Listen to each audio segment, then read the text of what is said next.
Mark Casera, I'm so glad you've decided to join us today. You, sir, have over 950,000 followers on Facebook, over 600,000 followers on TikTok, and you are in a niche that most people would consider super boring, which is you sell life insurance and financial planning? Yes, correct. Yep. So my first question to you, sir, is and we'll dive into it deep, but how the heck did you get that many followers in that niche? Yeah, man. First of all, thanks so much for the opportunity to be here with you and just kind of do this little podcast type of thing. I followed you for many, many years actually, and I've always looked up to you because you were just out there in the space, in the social media world, right? Just making a name for yourself. And you, along with like guys like Grant Cardone, we got Steve Larson, we have Russell Brunson, all that whole circle right there. I want to be honest, you guys were a big inspiration for the stuff that I'm doing right now. So, I started doing social media years ago for smaller businesses, little kind of one-off things that I was doing. I've built Instagram accounts and I help people build Instagram accounts. I had clients that I did that for. And I realized that when I made the transition several years ago into financial services, first of all, I partnered with a company that their culture is more millennial style, reaching out to the younger generation. So it's very different than your traditional, male-dominated Caucasian 60-year-old life insurance agents that everybody thinks of, right? So I took what I learned back then years ago, especially from the ClickFunnels movement that I was in, and I took a lot of those principles with me to financial services. Getting your word out there, getting your voice out there, being heard, being seen. Content is king. And so I basically practiced what I preached, and I was able to, I was able to take advantage of the algorithm, right? I hacked the algorithm a little bit, and we can kind of dive a little deeper into that in a minute. But I caught the wave. A couple of my videos on Facebook did 25 million views, 45 million views. And it was just like all of a sudden, in a matter of 4 months, I was at 900,000 followers, man. It was the most wildest experience I've ever had. Wow, that's amazing. So yeah, let's do this. If we could, let's dive into Facebook and then we'll dive into TikTok. Yeah. And I'd love to know, tell me how this came about.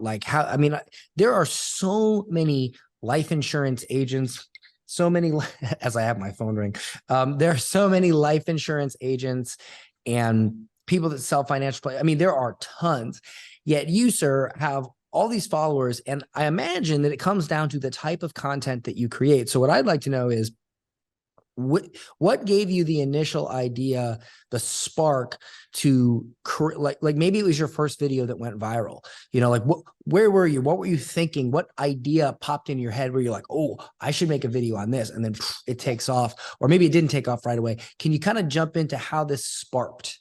Yeah, absolutely. So there's a big difference between financial advisors and life insurance brokers. So I'm a life insurance broker. I deal with all types of life insurance, annuities, retirement planning, but I don't deal with securities, anything that has to do with the stock market. So that difference right there allowed me to market myself more on social media. So if you don't know this, financial advisors are not allowed to say anything publicly that has anything to do with financial advice. So that's why you see at the end of all posts, they're always like, this is not financial advice. Like that's like a requirement from their compliance department. So you could lose your Series 6, 66, 7. You can lose those licenses if you do things that are not authorized and the SEC gets a hold of them. And so it's a whole big thing.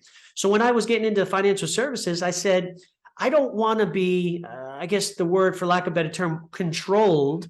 I want to be more able and have, be able to kind of get my voice out there. And so it all started, as a matter of fact, it started on TikTok. I know you want to talk about Facebook. Oh, okay, we can do that. We can go to TikTok first. I'll start on TikTok, right? So I'd say before I got involved in financial services, I was doing what normal people would do, little side gigs, little side hustles. I did affiliate marketing. I did marketing and advertising for private clients and stuff like that. So that's kind of where I got my feet wet in the industry. I built a TikTok account up to about 250,000 followers in about a year, promoting affiliate marketing and different programs that were out there. And that went well. My whole channel was around side gigs, side hustles. So people wanted to know, how do you do this? How do you do? So I kind of gave them little bits, 30-second bits of information on that. Suffice it to say, long story short, I built it to 250K. It was right around the time that the Capitol insurrection took place with Trump and all that crazy mess that took place. I happened to cover a couple videos based on what was going on. I did some like trending topics, right? Mhm. I used the word Trump. And so what happened was TikTok banned my account. Oh my So they gosh. banned my account. They completely deleted it. I could not get it back. So that's when I decided to kind of pivot the direction that was going in.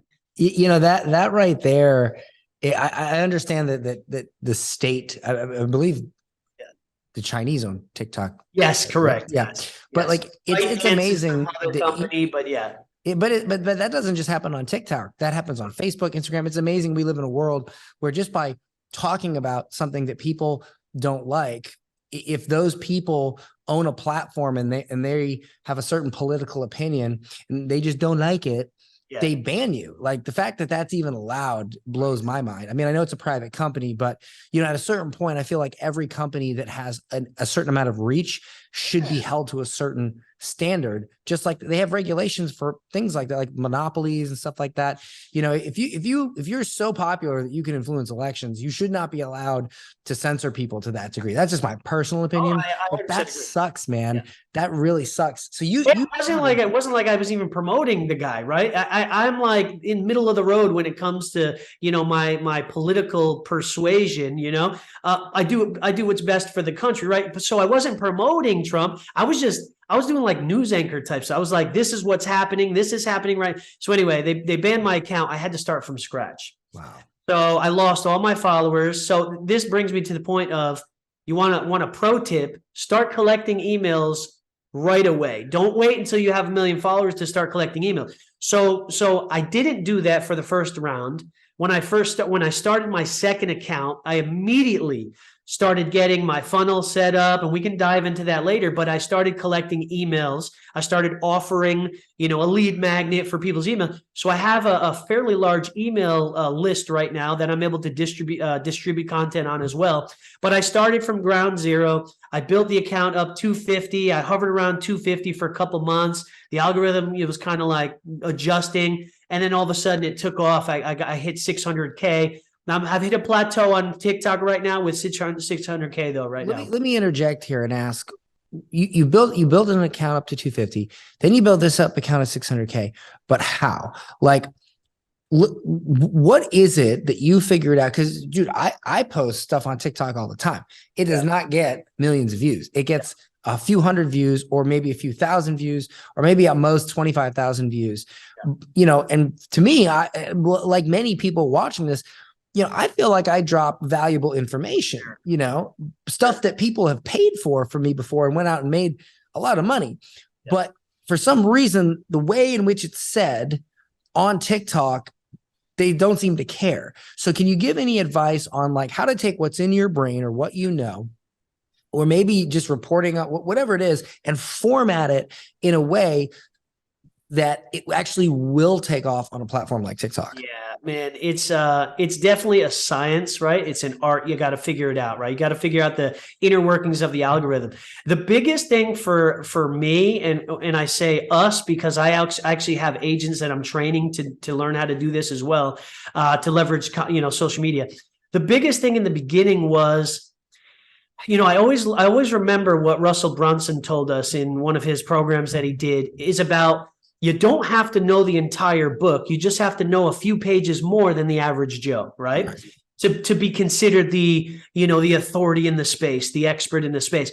And so I didn't let that stop me. I didn't wait until I knew everything about the life insurance industry, about indexed annuities, about compound interest. I didn't wait. I just started getting out there and sharing 15 to 30-second bits of information that maybe the average person didn't know. We talked about, you know, 3 types of income. There's fixed income, there's passive income, there's compound income. Well, people don't know what compound income is. So of course they're going to comment and say, oh, what's that? What's that? I want to learn about that. Compound income is just simply what a life insurance policy allows you to do.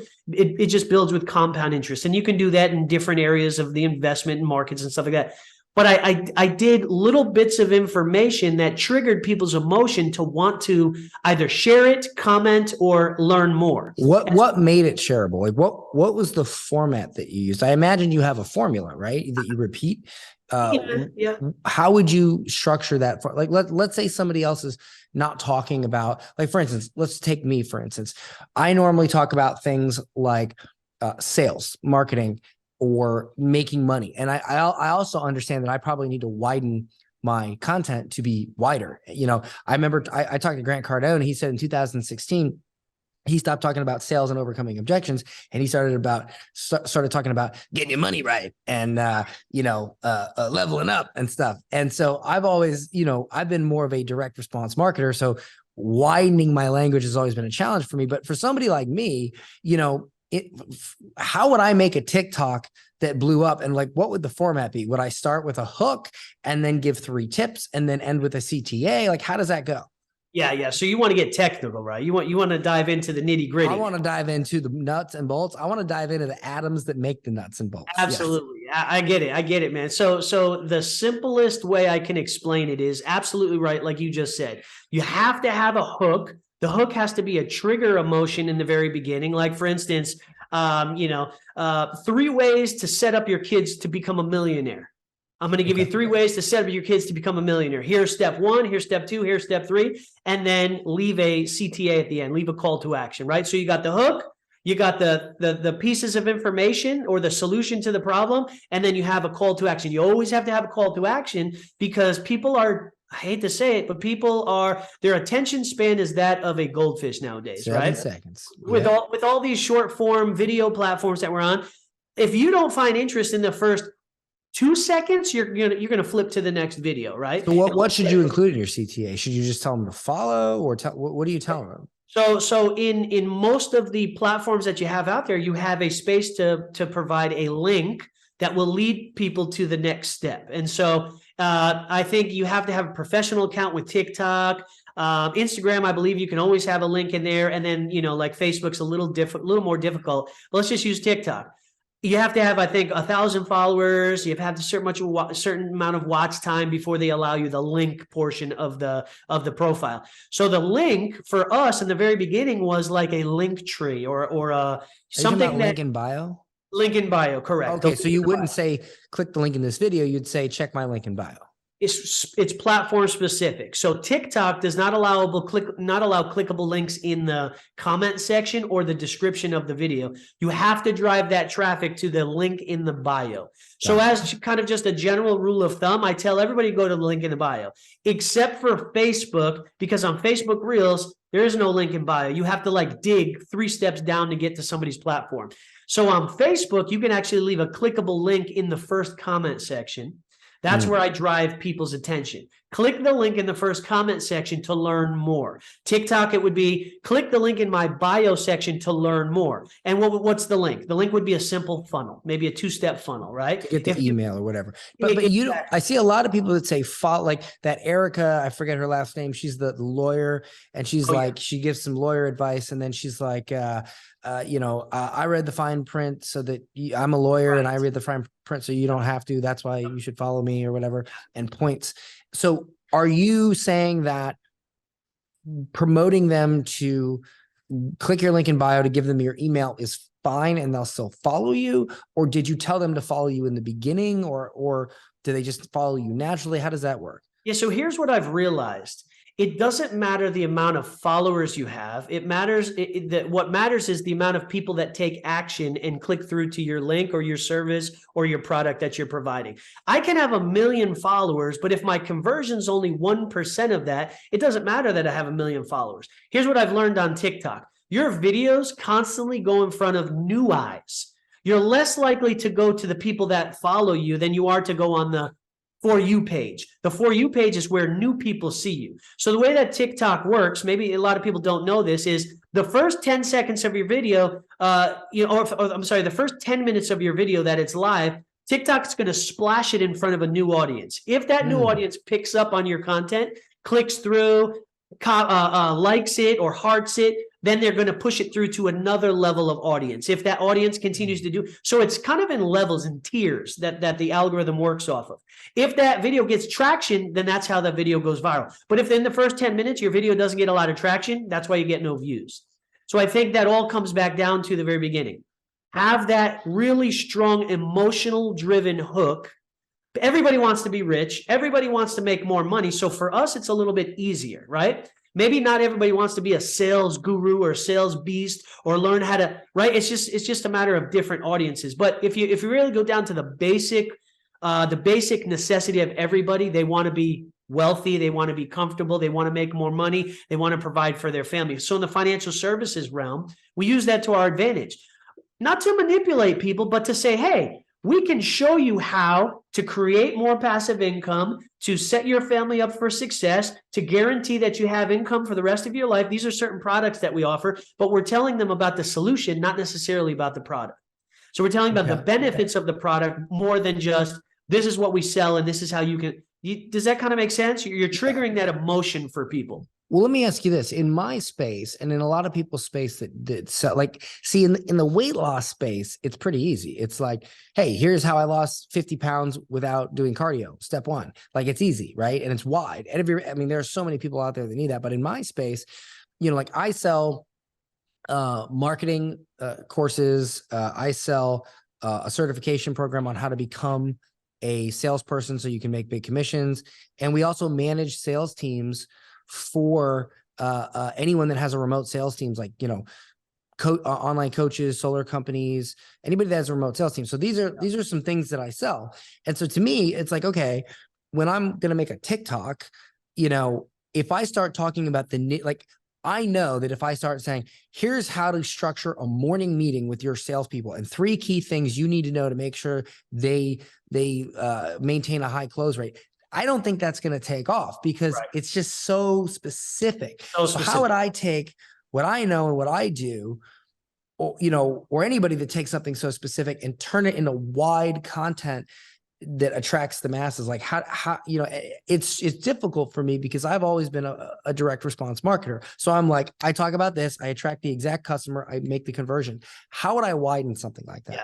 You have to figure out where you're. I mean, you know this. You're the professional in the space. You're the guru. I would consider you a guru in marketing, advertising, sales, those type of things. So you have to figure out where your target demographic is or spends the most time, right? So it may not be TikTok that is going to blow it up for you. It may be Instagram. Maybe there's more professionals on Instagram than there is scrolling TikTok. Now, we know everybody scrolls TikTok. I mean, that's just a given. Everybody's on there. But those people that are they actually going to take action if they're scrolling through TikTok? They may not take action on TikTok, but they may take action on Instagram Reels or Facebook Reels or even YouTube Shorts. Maybe not as much YouTube Shorts, but maybe more Facebook Reels, because a lot of marketers spend their time on Facebook, right? So maybe Facebook Reels is where you have to kind of niche down and focus, but it really comes down to the target audience. I know that my target audience is, you know, 24 years old to 50 years old. You know, it could be male or female. Everybody that has breath in their life is going to die one day. So my product can serve their need, which is life insurance, retirement planning. I know that on TikTok, even the people scrolling,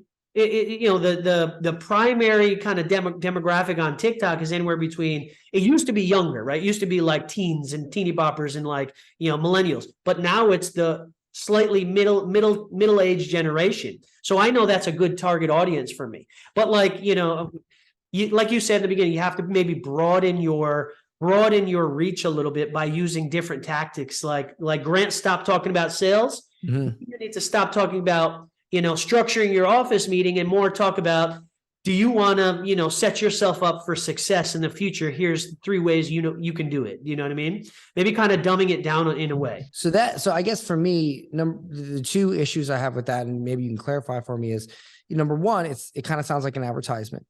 And number 2, you know, at a certain point, I might run out of things to say. I can only say it so many times.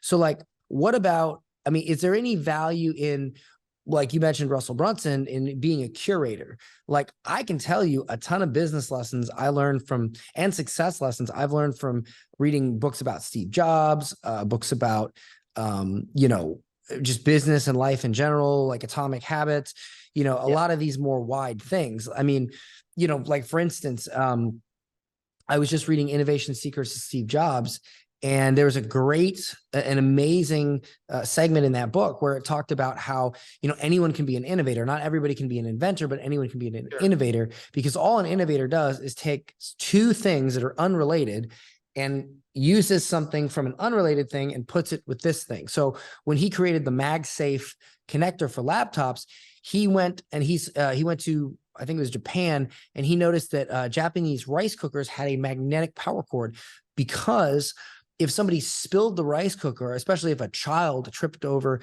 the cord, it could spill hot water all over the kid, and it would be a tragedy. So he's like, wait a minute, people trip over their laptops all the time, and it drives them crazy. So why can't we make a magnetic connector for, you know, for the laptops? And that's what he did. And that's where the MagSafe came from.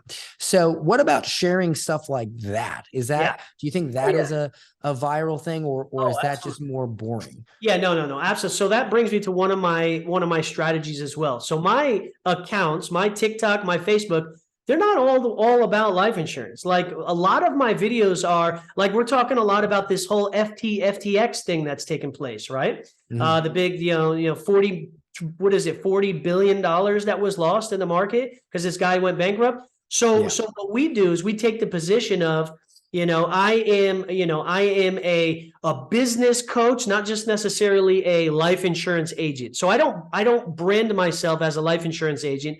I brand myself as a financial strategist, a business coach, mentor, speaker, right? So what you can do is you can take those business lessons that you are learning and not necessarily use it to pitch your business, but just to position yourself as the expert in that industry. So you can say, hey, these are 3 things I learned from the Steve Jobs book. You know, did you know that Steve Jobs actually created the magnetic charger because of this, this, and this? People will take that content and they'll share it and say, yo, cousin Johnny, did you hear how they created the MagSafe charger? Now, it doesn't have anything to do with your business, your sales, your product that you're offering. But at the end of your video, you can say, hey, follow to learn more, or if you like this type of content, make sure you follow. And so then, do you want to be an entrepreneur like Steve Jobs? There you click go. This, check my link in bio for my 100%. millionaire. So every video doesn't have to be marketing and advertising your specific product, but generally overall, you can do stuff that is related in that niche, in that kind of that category of business. And that's how you set yourself apart as the, you know, business guy, the sales guy. But I don't just talk about my product. So it also comes down to how much value are you providing? People want to share stuff that they feel is valuable to them. So a lot of my strategy is share as much value as you can in a 30-second video so that people want to share it with their friends, family, and neighbors. And so that's a tactic that I think everybody can take. So I hope you guys are writing this stuff down. Yeah, I'm writing it down right now. Not you. I'm talking about the people that are listening, man, because I wish I was writing this down right now. Some of this stuff just comes out of us naturally. You gotta be a note taker. Be a note taker, because this type of stuff is gold, especially if you're watching this video. You can rewind it, but if you don't write it down, it's not going to get locked in your brain. Absolutely. So it almost sounds like from a repeatable framework or repeatable formula standpoint, I could literally just start every video, or at least those types of videos, with, did you know that Steve Jobs got the idea for the MagSafe connector from a Japanese rice cooker, and then explain it. And then at the end, do my call to action, like, hey, if you're looking to make more money and learn a skill that can pay the bills, check my link in bio and I'll show you how, whatever. Absolutely. So you could do like, did you know, did you know, did you know, did you know, did you know, straight advertisement style video. Did you know, did you know, did you do? Or I remember the old adage, value pitch. Correct. Value, give value, then you pitch. So in email marketing, you would send a value email, then another value email, then a direct pitch to buy a product, then a value email, then another. That way, people don't just think you're pitching all the time. 100%. Unless you sign up to Grant Cardone's list. Gary V's video, Gary V's book, Jab, Jab, Jab, Right Hook. Yeah. Great book. Same exact concept, exactly what you're talking about. That's the philosophy that we teach our agents.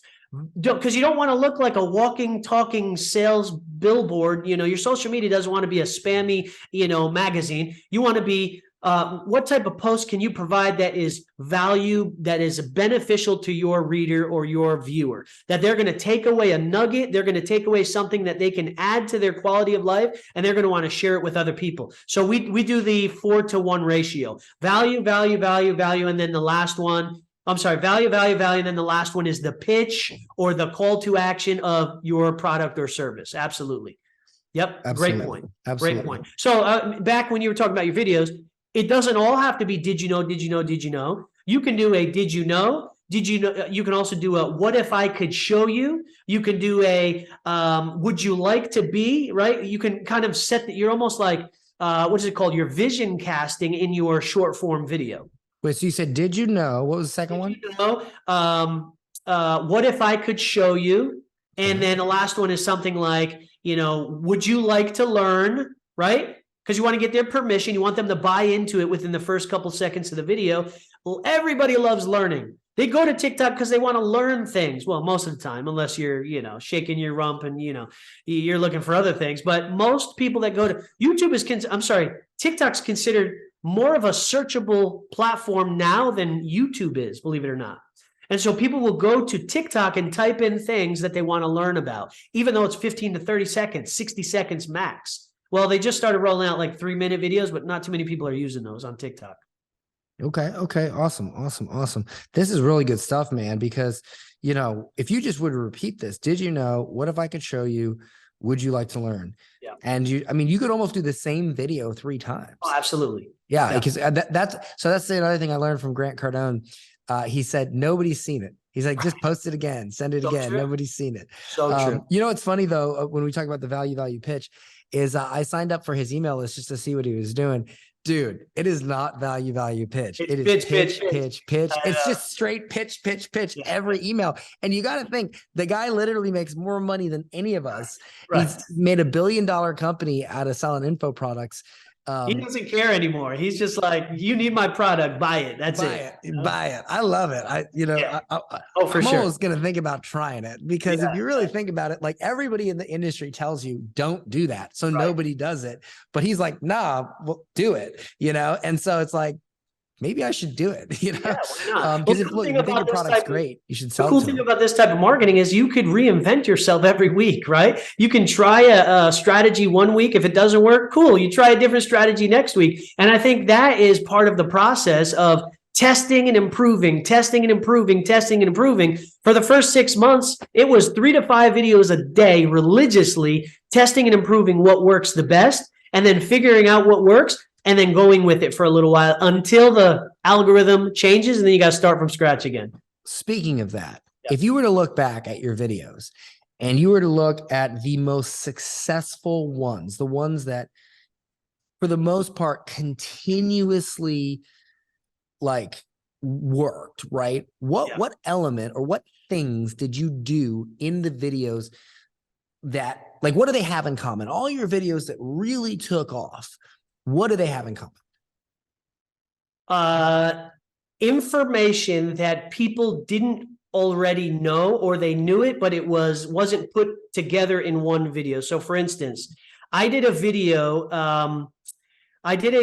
called top 10 market crashes and what you can learn from them, or something along those lines. But here's the thing. There's nothing new under the sun, right? So we're always taking information that we're gathering from other people and regurgitating and spitting it out in our own voice, in our own kind of twist, our own character, right? So I took a video that my coach, Patrick Bet-David, who owns Valuetainment, he runs Valuetainment online. That's the company that we're working with. I took one of his videos, his long form YouTube videos, and I broke it down into a 30-second clip by clip, top 10 biggest crashes in history. That video right there set me on the map. It went for 45 million views on Facebook, and it exploded my growth. So I say that to say this: It was information that people didn't know, or they knew it sporadically, all compiled into one video that provided them with enough aha that they wanted to share it out with everybody that they knew. And I didn't pitch a product at the end of it. I just said, follow if you want to learn more, or follow if you enjoy this type of content, make sure you click that follow button. But it was no more than 30 seconds, maybe 60 seconds long. And it was just information that people got an aha moment with. And they said, holy crap, I got to share this with my friends. Okay. And so that's how we got all the views. All right. I have an idea for one. How about top 10 companies that sold for over 100 million, but started in a garage? Boom. Okay. Sweet. That's a viral video in the making right there. Now, let me ask you this, right? Because this is the next logical, this is the question I have. And I feel like this is a question a lot of people can have, especially if they're business owners. The first thing that entered my mind is, okay, I run a business. I got stuff to do. Yeah. How am I going to continuously have time to come up with these video ideas and then go research? Like if somebody just handed me the top 10 ones, I could just read it, say it, and be done with it. But I don't have time to go research that. So do you research all your own videos, or do you like employ a VA or some sort of assistance for that? Or how do you approach that from a time management standpoint? We're looking into hiring a social media team, but right now it's just been me. It's just been, Patrick Bet-David also says the more content you consume, the more ideas you'll have, right? Oh, yeah. So if you're so it comes back to, what are you consuming? Are you like on your drive, right? You say you got an hour drive to the office. Are you flipping on the music and listening to, the 80s music, or, Z100 in New York City, right? Or are you putting on a audio book that's going to fill you with information that has to do with your niche, your target, your business, and then you're going to then put that information back out there. So what I have done is, late at night, I'll do my preparation for the next morning or the next day. I'll consume podcasts early in the morning when I get up and say I go into the office, 30-minute drive. I'll put on a podcast or an audio book. So I'm constantly consuming. Therefore, the ideas are endless inside my head. I can always put the more ideas out there. But in the beginning, it's just a hustle, man. It's that's a great point. I constantly listen to audiobooks. I mean, that Steve Jobs one, I literally just listened to that and I was like, man, that's so amazing. And it was funny because, did you know that the company Salesforce actually stole the idea for product evangelists from MC Hammer? And they went out and they created street teams in local cities to promote Salesforce, and they became a hundreds of millions of dollar company. So now imagine what you could do for your own company, how you could create street teams for what you do. And that was a part of that book, because it's like, literally that's innovation. You take something that somebody, everybody, you know what the big problem with the online entrepreneurial space is? You really want to know what the big problem, if I might get on my soapbox for a second, is that everybody wants to copy everybody else instead of copying people from other industries. So if you sell a dog training course, you sit there and your first inclination is to look at somebody else who's selling dog training, who's doing good, and just copy or model what they do. And what you don't realize is that's great, but they already did it.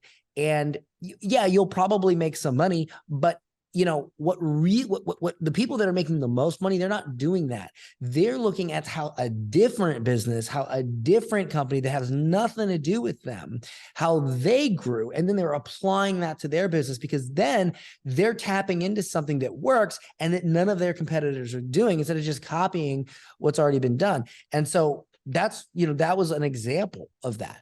Yeah. And, that's all from me reading both of those analogies. That's 2 videos right there. That's just from write them down. Don't forget them. That book. No, yeah. I think you made a good point. I think you need to know who your competitors are more than you know who the people in the same industry are. Like forget the people that are in your industry, because they're all doing the same thing. Instead, learn about somebody in another industry doing something and killing it and crushing it, so that you can adapt some of those principles into what you're currently doing. So I think Grant Cardone is great, because he's kind of like that guerrilla type marketing, where he just doesn't give a crap about what anybody else is doing. He comes up with an idea, he executes it, implements it, and he kills it every single time. Maybe not every time, but most of the time, right? But that's because he's not trying to follow the next person in his same space. He's looking outside the box. I think that's a great point you just made.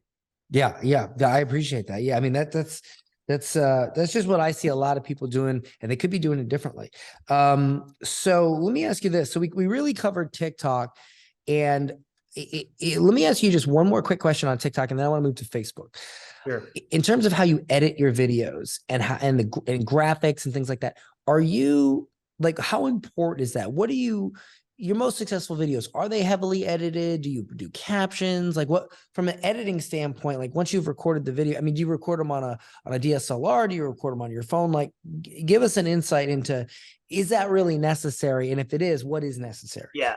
Yeah. In the very beginning, when you're just starting out, don't worry about all the fancy bells and whistles. I just say, get your freaking face on the video camera and just start recording. Don't worry how polished it is, because 9 times out of 10, the videos that are less polished and more organic and natural are going to take off and grow and go viral more than the ones that you've spent 15 hours on editing and putting captions on, in my personal experience, right? So I don't use a DSLR to film my short form video stuff. I do that for like more YouTube stuff.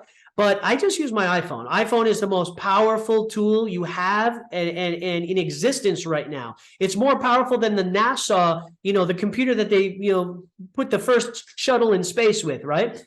So what I know that the iPhone is more powerful than the computer that put people on space. Imagine the innovation that Steve Jobs took, and that is why he's an entrepreneur that no one will ever forget, because he was able to take a very large amount of things and put it in. And then I could talk about, this is one of the secrets of innovation, is asking the question why. Steve Jobs said, why can't we fit what's in this big computer into this tiny little phone? And he just kept pushing his engineers until they figured it out. And that's why Steve Jobs is able to make millions, or was able to make hundreds of millions, billions of dollars from simple innovation, is asking the question why. Think about what you can ask in your life, in your business. Ask a question why, and open up a world of possibilities you may not have known that you had. Something like that? Yeah, absolutely. Click to follow, right? Click to follow, or click to whatever. So that brings me to the point of, don't worry about how polished your video is. Just freaking record the video. Just get your face out there in front of the camera. People are too worried about what they look like to realize that what they're saying is more important than how they're saying it, right? So when I first started, I was just banging out 3 to 5 videos a day, just on the spur, right? Just spontaneously. I kind of knew what I wanted to say, but I would just click the record button. Even if it took me 2 or 3 takes, I would just click it, put a small description, couple very, very pinpointed hashtags that surrounds your niche and your business kind of category, and I would just post it. And if it didn't go viral, cool, I'd move on to the next one, because I was doing enough videos. Anything consistently that's a minimum, like captions or something with your thumbnail, anything that's a minimum? Yeah, so now I do captions. There's a really cool app called Captions that you can. I use it. Yeah. Yeah, it's a great app. It's a subscription service. You buy it for the year. It's real cheap. I do captions now, but when I first started, I didn't do captions. So during that time of my fast growth and going viral, I didn't use captions. It was literally just cut takes. You know what cut takes are? When you hold the record and then lift the record, kind of get your thoughts together again, then hold the record down again, then lift the record button. So those are called cut takes. In my experience, cut takes are a lot more engaging than just doing a video straight through for 30 to 60 seconds, if that makes sense. And are you saying that's because in captions, it'll actually remove the dead air, it'll remove the spaces, but are you saying that they're more engaging simply because it's more polished, because each segment you're really thinking about what you're saying? Or is it because like maybe you are in a slightly different angle or location each shot? Is that what it is? Yes, because it keeps the attention of the viewer when there's more things happening on the screen, right? So if you're videoing yourself here and then you adjust your phone and you're over on this side, it definitely, it's like long form YouTube videos. When you have different frames and your head's in different areas, it's more captivating and it captures the audience faster. So I started from day one doing short little blasts of recordings. If it was a 30-second video, I'd probably do 10 little blasts of a recording. Did you know that you can get, you can become a millionaire if you read these 3 books? Stop. Reposition yourself. Okay, the first book is this. Stop. The second book, you know what I mean? And so you're keeping people's you're keeping that small attention span engaged with you the whole time. So do you record those separately on your phone and then upload them, add them to a captions project and then add the captions? So you can. Okay. When I first started, I didn't know any other program other than the native TikTok program. I just did it straight from TikTok. Do you really? I mean, because like both Instagram and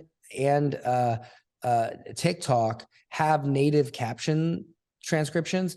And it's funny. I noticed that because we have an editor that use Descript and make it look fancy, but like sometimes I'll just grab my phone and just say something into it and use the native app, and it'll do just as good, if not better, than a highly edited one. I mean, do you really think it's necessary to use fancy captions, or is that just something Alex Hormozi started and everybody just follows? Is that where it came from? I think I remember. Yeah. So I think he popularized it because you know how many pitches I get in my inbox every day? Hey, do you want us to create you Hormozi style videos? And it's like, dude, it's just constant. So maybe he did. At the end of the day, I don't think it's going to be a huge difference. I think it'll kind of make you a little bit stand apart from the average Joe, but really if everybody's doing it, then what's different, right? So if everybody already caught on to those types of captions, then it's old. Now we need to look for something differently. The native captions, they're okay. I mean, they're used specifically for the hearing impaired or the, people that need to read. But I don't think it makes or breaks your video, because when I first started and I was going viral like crazy, I didn't have any captions. It was just me talking, just bobblehead videos, and that was it. It was done. And you were going viral? Yeah, and I was going viral like crazy. So I didn't start using captions until probably 6 months ago. And they pay off. I mean, it works, but it's not a dead set, I need this or I can't continue. Just get your face on the video, press the record button, don't worry about anything else. Leave a description, call to action, maybe a couple hashtags, you're good to go. Okay, so let me ask you this. Consistency.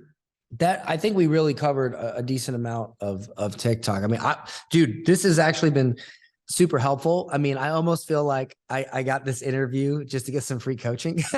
Oh, good. Let's go. But I'm gonna go implement. I'm gonna go try it like literally right after this. Like I'm not even joking. I'm gonna try the I'm gonna try some of these. So question. Facebook, different animal, right? Different animal. Facebook's a different animal. And that's where you got the most, man. I know you got 600,000 on TikTok. And you still got good numbers on YouTube and Instagram. You got 20,000 on YouTube. And you got 12,000 on Instagram. And I know personally that YouTube is a completely different animal. We're growing right now at like almost 2,000 followers a month, or subscribers a month. I'm at 36,000. And I know that that's just, dude, it's totally different than any other platform. It's a grind, yeah. But Facebook, it's almost like I forgot about Facebook. I mean, I have 56,000 followers on Facebook, right? And that is not from me trying. That's just from me running ads and people just naturally following me. I've never really tried to grow my Facebook following. So my question to you is, how the frick did you get 950,000 followers on Facebook? Like, what's the big takeaway there from what you did? Yeah. So in the insurance industry, people's bread and butter is usually running ads or going to a lead source where they buy leads or pay for leads, and then they call them, bang out those calls. I never wanted to do that. So our business model goes more organic, more social media, more referral marketing, kind of network marketing aspect. I never paid 1 cent for an ad, ever. Never did ads on TikTok, on Facebook, Instagram, nothing. So it was literally me taking my TikTok videos, downloading them without the watermark, uploading them on Instagram, and then uploading them on Facebook Reels, and those videos catching the algorithm and just popping off like crazy. Okay. So let me rewind that and summarize. You're saying that you take your TikToks, you download them without the watermark. So I imagine you make them in captions, so they're good to go. They're done. You download them, right? And then you upload them not as a Facebook video, but as a Facebook reel to your profile. Is that correct? Correct. Yes. So you can download your videos with a free app called SnapTick. SnapTick.app. You can download it on just your Android or your Safari on your app, your iPhone. You download the video, it downloads without a watermark, and then you can upload that video, repurpose your content. SnapTick.what? SnapTick.app.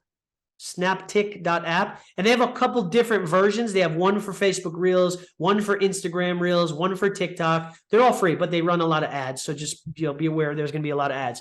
You can take that video, download it without the watermark, and repurpose. I'm all about repurposing content, or else I'd be spending 4 or 5 hours a day recording new videos. So I take one video, whichever video I post on whichever platform, I'll download it and then repurpose it on the other platform. Here's what I've learned. People on Facebook are not all the time on TikTok. Two different audiences. People that are on Instagram are not always on TikTok. Two different audiences. So even though I'm posting the same video, there's 5 different sets of eyes that are viewing that video for the first time. So if I go viral on TikTok and have 100,000 views, then I go viral on Facebook and have 1 million views, well, I'm going to combine those numbers because they're likely not the same people viewing the video. Does that make sense? Mm-hmm. And do you upload them straight from your phone? You can, yeah. You can upload it straight. You can download it watermark free straight to your phone, and then upload it straight to the platform straight from your phone. So you can absolutely do that. I do Okay, most. But is that what you do, or do you use some sort of repurposing software? I do most of that straight from my phone. Believe it or not. So Snaptic, does that work on your phone, or would you download it from the website? You can do it right from your phone. Oh, is it an app? It's an app for Android. It's a kind of like a bookmark you can save for iPhone, because iPhone's a little more security. But yes, you can do it all from your phone. So the main you just tools, AirDrop it to your phone. You can absolutely. If you got that Mac ecosystem, yeah, you can do that. So the main tools I use outside of the social media platform is Snaptic. Then you have CapCut. CapCut was designed by TikTok. It's an editing software that's free of charge. You can download it on your phones, and you can download it on your PC or Apple computer as well. And it's just like, it's as good as, like, maybe not as good as like Adobe Premiere, but it's like for basic stuff, it does great. You can put captions on it. It's called CapCut, CapCut, CapCut.